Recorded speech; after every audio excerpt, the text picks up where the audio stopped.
E aí, meus queridos, eu sou o Wagner, você tá no canal Tragicômico. Deixa aquele like e a inscrição pra fortalecer, porque tá difícil, o YouTube tá dando shadowban, não tá entregando os vídeos. Entra no canal pra ver se tem vídeo novo também, pra vocês não perder os nossos últimos lançamentos. E é isso aí, recado dado, bora pro vídeo de hoje.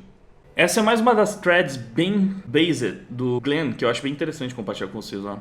Embora os PECs de gigantes da tecnologia geralmente distribuam suas doações de forma mais ou menos uniforme entre os dois partidos, é tão difícil encontrar conservadores ou republicanos entre os funcionários dessas corporações quanto encontrá-los nas salas de professores das escolas da Ivy League. Isso aqui em 2018. Democratas, sempre bom lembrar, né?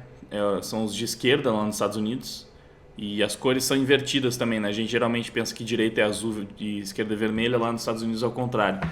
Então você vê aqui que, basicamente, eles conseguem perceber, né, pelas doações que dos empregados que trabalham nessas grandes empresas, você consegue ver o alinhamento ideológico deles, que é praticamente todo de esquerda. Na Netflix, 99% são doações para as campanhas de midterm. Netflix, Twitter, Airbnb, Apple, esses são os mais esquerdistas de todos. Mas todos são majoritariamente esquerdistas, né? A Amazon, 89%, um pouco menos pior.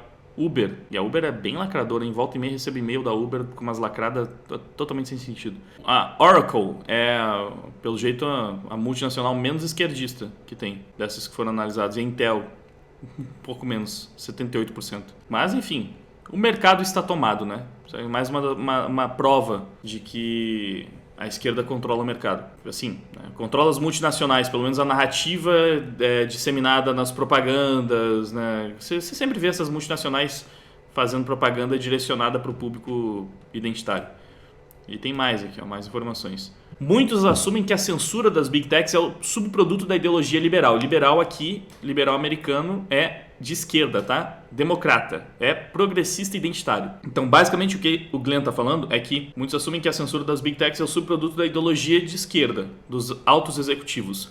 Um fator muito maior é a coerção e as ameaças dos democratas de Washington de censurar mais. Mas outro grande fator é a pressão de censura interna. Sua força de trabalho é esmagadoramente de esquerda. Então, não tem espaço para a direita nessas grandes empresas. Você não pode ter opiniões de direita lá dentro. Então, eles aparelharam tudo.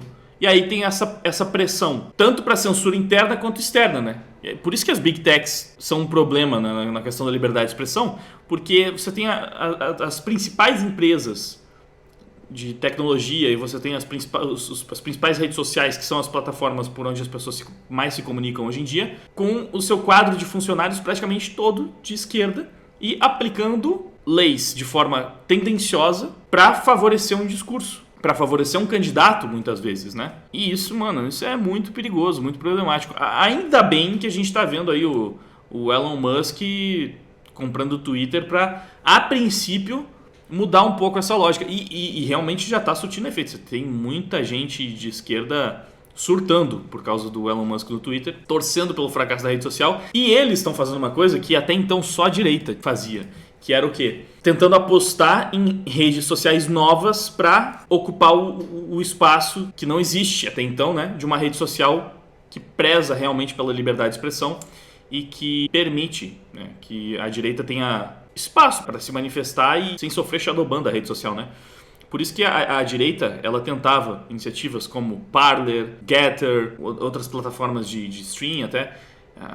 A direita que sempre tentava recorrer, né, a essas alternativas, Rumble, Odyssey, várias alternativas que seriam assim os veículos, as redes sociais da liberdade de expressão, onde a direita tem espaço para se manifestar e sem ser retalhada pelo algoritmo da plataforma. Só que é muito difícil. Eu já falei que um dos grandes problemas das redes sociais é que um dos principais ativos do produto são justamente os usuários. Não adianta você ter uma rede social perfeita. A plataforma funciona impecavelmente, o algoritmo é muito melhor que o do Twitter, só que você não tem usuários. E é difícil você conseguir pegar um número relevante de usuários para fazer com que aquela rede social seja realmente atrativa, sabe? Por isso que é muito difícil de competir com essas que já estão consolidadas no mercado, porque os usuários são os principais ativos. Você, como influenciador, não quer estar numa rede social onde os seus vídeos ou os seus tweets tenham um engajamento 2000 vezes menor. Você sei lá, no Twitter, eu faço um tweet, eu consigo 500 RTs, 10 mil likes, centenas de comentários, de interações. Aí eu vou pro Getter, eu ganho 50 likes, 2 compartilhamentos, 3 interações. Como influenciador, não é interessante eu perder todo esse alcance, porque simplesmente as pessoas não estão naquela plataforma. O que eu falo já não alcança mais as pessoas, que simplesmente é uma rede social que tem muito menos usuários, muito menos relevância, muito menos engajamento. Mesma coisa do YouTube. Aí eu posto um vídeo no YouTube, eu pego 100 mil visualizações, 50 mil likes, milhares de comentários, mas aí eu vou lá e posto no Rumble, eu pego 50 views. Eu vou passar de 100 mil visualizações para 50. 50 pontos, né? Não 50 mil. É assim, você está abrindo mão de um alcance muito grande para ir para essas outras plataformas. Por isso que é tão difícil, é tão complicado simplesmente, tipo, não, vai para aquela outra plataforma porque ela é muito melhor, muito mais livre, não tem risco de você cair, só que você também não tem o mesmo alcance. Essa é a parte difícil. E sempre a direita que estava precisando recorrer a isso, porque as redes sociais, em geral, estavam aparelhadas pela esquerda. Então era a direita que precisava recorrer ao Getter, ao Rumble. Agora eu vi pela primeira vez esquerdistas falando que queriam deixar o Twitter para ir para uma nova rede social que cumpriria a mesma função. Nem lembro o nome da rede social, mas eu vi já um burburinho começando, sabe? Eles querendo um novo Twitter da esquerda, Twitter deles novamente, um Twitter onde eles são os únicos privilegiados, onde os seus desafetos sofrem shadowban, onde só eles ganham verificadinho, destaque, são impulsionados, enfim, eles estavam tentando uma nova rede para eles, que é bom pra gente, né? Porque justamente a gente sabe que é muito difícil consolidar uma rede nova, que as pessoas já estão naquela mais antiga. Não é impossível, é só muito difícil mesmo. Porque as pessoas geralmente elas lembram, pô, mas olha só, o Orkut já era a rede social predominante e foi sufocado pelo Facebook. Mas quanto tempo faz que você não vê isso acontecer, sabe? O Orkut é de um outro tempo. Hoje tá muito mais difícil de vislumbrar uma rede caindo completamente no esquecimento. O que você vê hoje é uma rede, geralmente tendo uma vida curta, sabe? São redes efêmeras. E sempre tem um canibalismo das redes. O que acontece em casos muito pontuais é uma rede aparecendo, conseguindo canibalizar a outra, porque ela integra o conteúdo. Então, por exemplo, você tinha o Snapchat, que veio, fez uma gracinha. São as redes sociais golfinho, né? Eles vêm para a superfície, fazem uma gracinha e afundam de novo. Então, você tem várias. Você teve o Dubsmash, você teve o Vimeo, você teve o Vine, várias que aparecem, fazem uma gracinha e somem completamente. Porque muitas vezes o conteúdo delas é incorporado em outra rede. Então você tem redes muito específicas para algumas coisas. O Twitter é para mensagens dinâmica, o YouTube é especializado em vídeo, a Twitch é especializada em live, o Instagram é especializado em fotos e agora alguns vídeos em algum formato mais diferente. O TikTok é para vídeos curtos. O Facebook era mais geral, né? Para muita coisa. Então, o Facebook ele acabou com o MSN quando ele integrou o sistema de mensagem. O próprio WhatsApp acabou também sufocando vários desses sistemas de mensagem nas outras plataformas, concentrando muita coisa ali. As redes sociais elas vão colocando recursos que às vezes acabam com outras redes. Mas é muito difícil, hoje em dia, uma entrar no espaço da outra. Acho que o Facebook é a plataforma mais generalista, que ela tenta meio que ser um pouco de tudo. E eu nem acesso praticamente mais o meu Facebook. Mas eu sei que eles tentam ter um pouco de vídeo, ter um pouco de Twitter, ter um pouco de comunidades. Você também tem lá suas fotos, você tem live. Então, é uma plataforma mais geral. As outras que são mais focadas, né?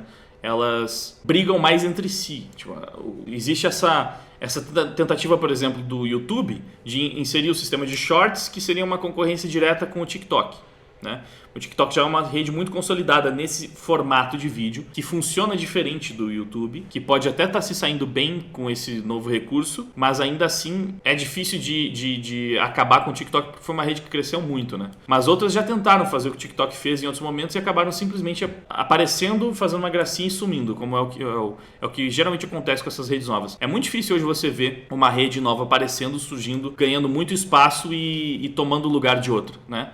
O Facebook está aí há muito tempo, Twitter está aí há muito tempo, o YouTube é praticamente hegemônico na questão dos vídeos desde sempre.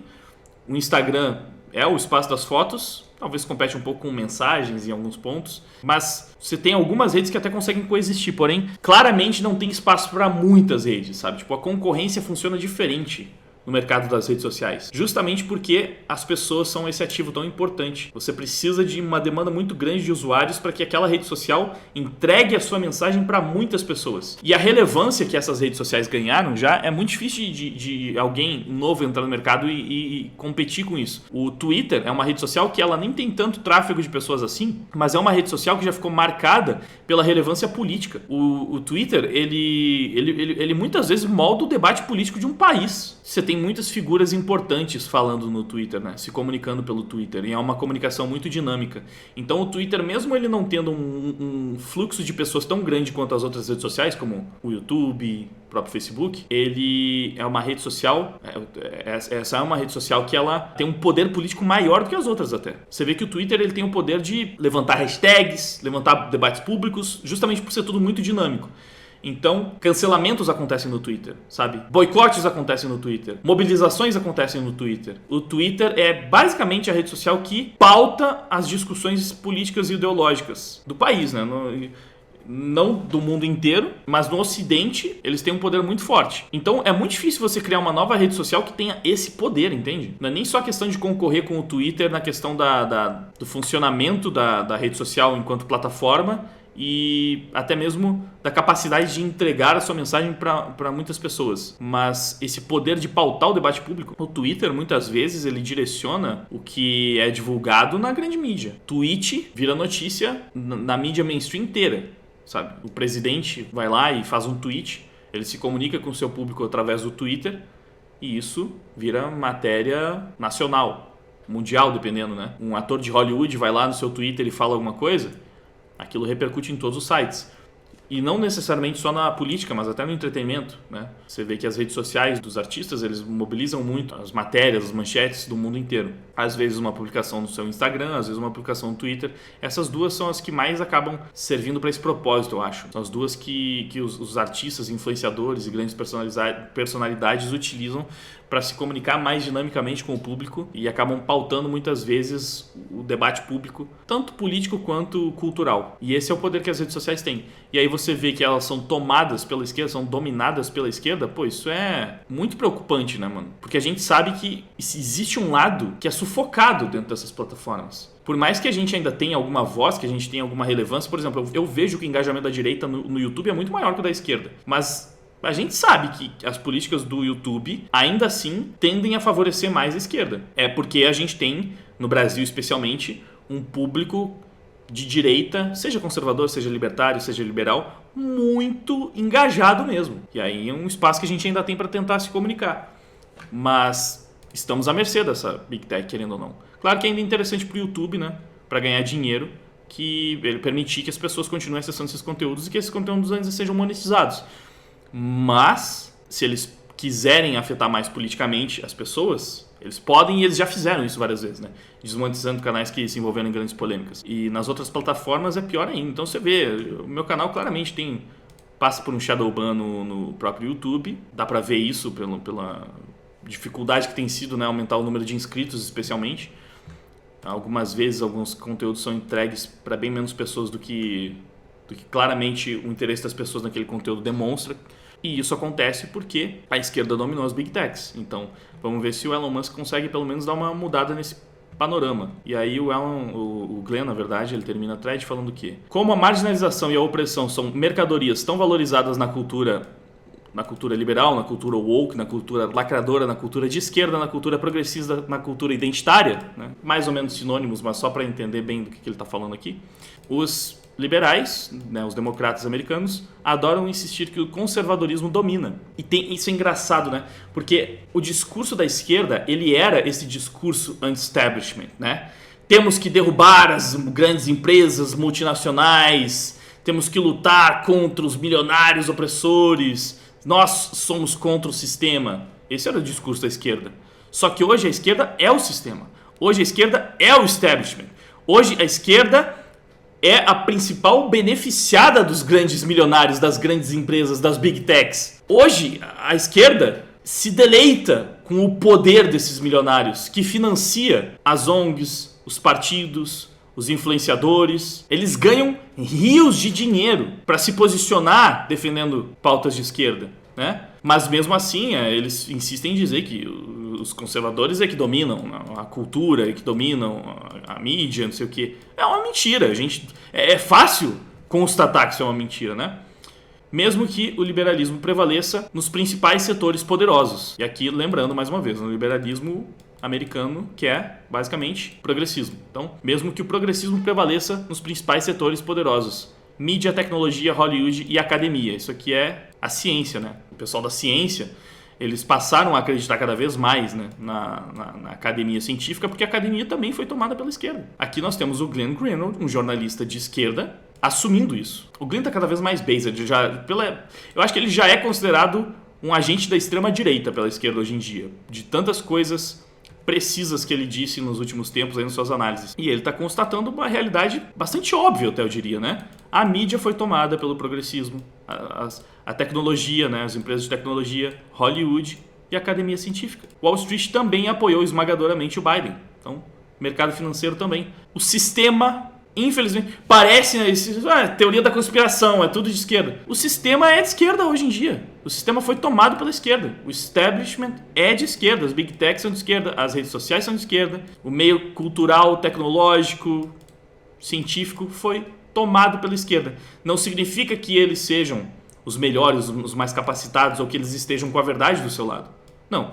Significa que eles estão defendendo uma ideologia política acima de qualquer outra coisa, acima dos interesses reais, né, que a academia, que Hollywood, enfim, que as grandes empresas deveriam ter. A ideologia ficou no mercado acima do próprio lucro. A ideologia ficou na ciência acima da verdade, da busca pelo conhecimento científico. Inclusive, isso já foi admitido por algumas pessoas relevantes dentro da academia, da Nature. Eu vi o Eli Vieira falando disso há pouco tempo.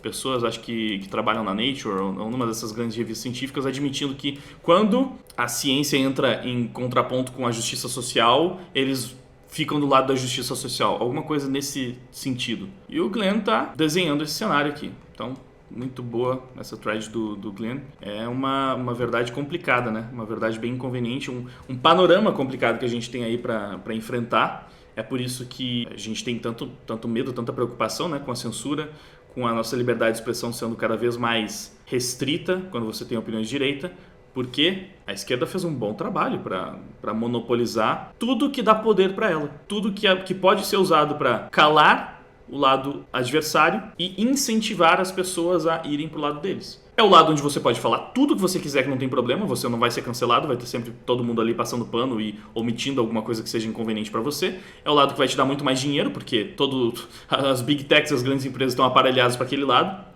Então, você tem muito mais chance de ganhar dinheiro se posicionando do lado da esquerda do lado da direita hoje em dia, né, como grande influenciador. É o lado que vai te dar muito mais espaço para falar, porque, né, você vai ter mais oportunidade, você vai poder crescer mais profissionalmente também e assim alcançando espaços maiores para chegar em mais pessoas. E é o lado que vai pintar você como uma pessoa do bem, como uma pessoa boa, como uma pessoa que luta pela justiça, pelos pobres necessitados, pelos fracos e comprimidos, e que vai pintar a sua narrativa como a hegemônica, como a correta, como a narrativa virtuosa do herói no meio do entretenimento, né? Em Hollywood, nos filmes, nas séries e por aí vai.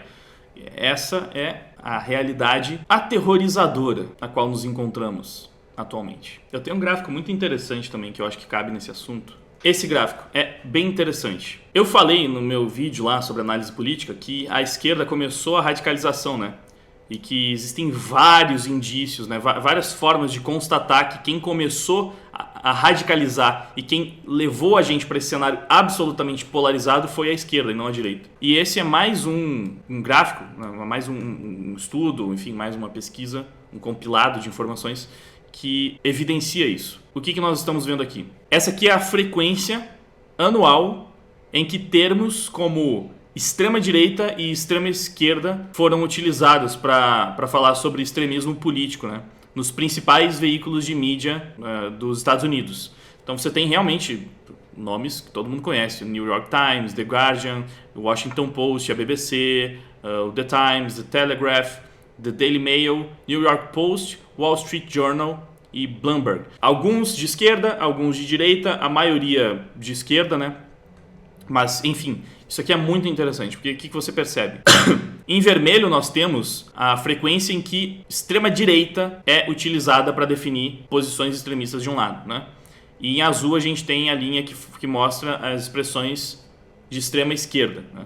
Quando os jornais se referem a algum ato como extrema esquerda. Não só extrema esquerda, né? Extrema esquerda, extrema direita, direita radical. É que tem extreme right e far right, né? Far right a gente já entende como extrema direita.